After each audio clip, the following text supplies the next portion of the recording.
Hello guys, good evening. कैसे हैं आप सभी? आई होप आप सब ठीक होंगे। जैसा कि आप सभी ने देखा था, कल हमने पर्यावरण अध्ययन पर क्लास ली थी। उसी के आगे की क्लास को आज हम कंटिन्यू करते हैं। आज हम जो देखने जा रहे हैं वह है पर्यावरण दिवस। पर्यावरण प्रदूषण से संबंधित समस्याओं की ओर विश्व का ध्यान आकर्षित करने के लिए 5 जून 1972 को स्वीडन के स्टॉकहोम शहर में एक अंतर्राष्ट्रीय सम्मेलन आयोजित किया गया था। संयुक्त राष्ट्र संघ के तत्वावधान में आयोजित इस सम्मेलन में पर्यावरण से जुड़े अनेक महत्वपूर्ण निर्णय लिए गए थे। इसी सम्मेलन की आयोजन तिथि 5 जून को प्रतिवर्ष विश्व पर्यावरण दिवस के रूप में मनाया जाता है। इस दिवस को मनाने का प्रमुख उद्देश्य आम जनता में विश्व स्तर पर पर्यावरण संतुलन व संरक्षण के प्रति चेतना जगाना है व इसके लिए आवश्यक उपायों की जानकारी देना है। इससे आगे हम देखेंगे प्रकृति से तालमेल की आवश्यकता। प्रकृति से तालमेल की आवश्यकता किस प्रकार से पड़ी? पृथ्वी पर उपलब्ध लगभग समस्त प्राकृतिक संसाधन, वनस्पति, जीव जंतु व मनुष्यों के मध्य प्रकृति ने एक संतुलन बनाकर रखा है, लेकिन अपने सुख सुविधा के साधन जुटाने के लिए मनुष्यों द्वारा प्रकृति के साथ अनेक वर्षों से की जाने वाली छेड़छाड़ के फलस्वरूप उत्पन्न होने वाले असंतुलन की स्थिति ने अन्य जीवों के साथ स्वयं उसके अस्तित्व को भी खतरे में डाल दिया है। स्वयं के साथ साथ क्या कर रहा है मनुष्य? अन्य जीवों के अस्तित्व को भी खतरे में डाल रहा है। प्रकृति और उसके घटकों के विनाश के साथ साथ मानव का विनाश सुनिश्चित है।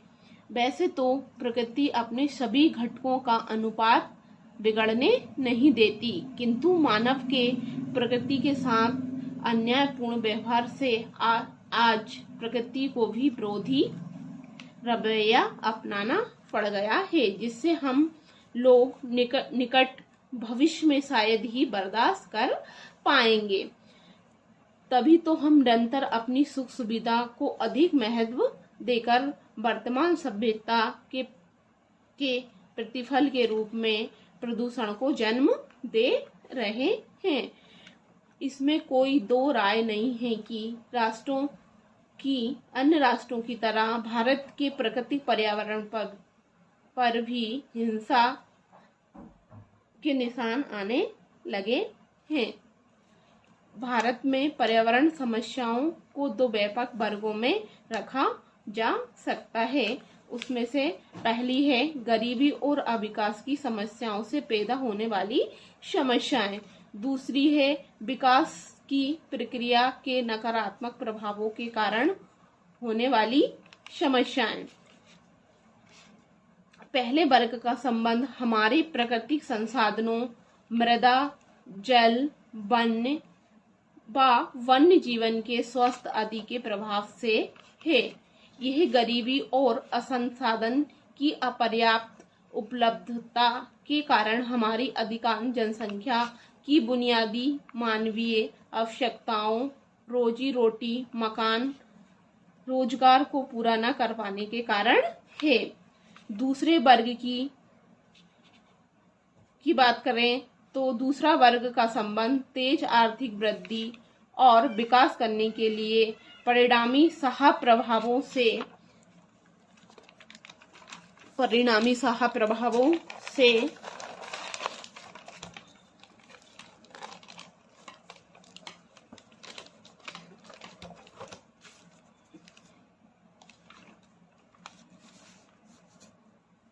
इस वर्ग में अनियोजित विकास परियोजनाओं और कार्यक्रमों और व्यापारिक निहित स्वार्थों द्वारा दीर्घकालीन हितों पर ध्यान न देने के कारण प्राकृतिक संसाधन की क्षति होती है।